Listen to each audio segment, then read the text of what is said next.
there. In one of my many lives on this earth, I ran the ladies' fashion department for Sears Roebuck, and that was in the late 60s. And there were about 25 ladies of all shapes, sizes, sex symbols, old ladies, grandmothers. And then there was Martha.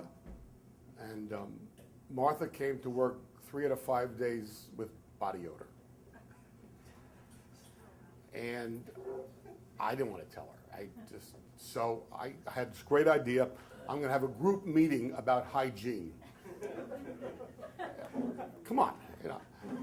So I have my group meeting, and the result was they were all looking at me like, what are you talking about? So I still wasn't going to tell her, so I went up the line. I went to my merchandise manager, Jim Alto. I ain't going to tell her, Bob. No, I'm not going to tell her. So I went to the nurse. Now, this is woman to woman.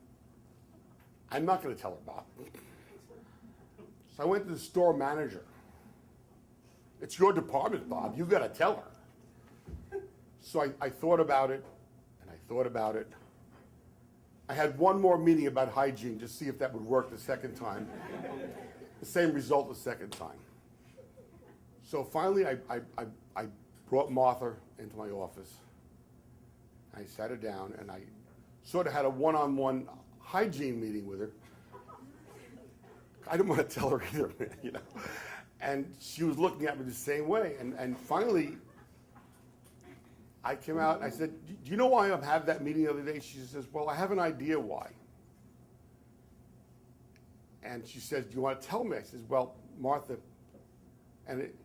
you smell. And she reached up and she started hugging me. But she smelled. I mean, it was, so and you know, it sort of has a happy ending because she didn't have any, she couldn't smell. There's so few people on this earth that she couldn't smell.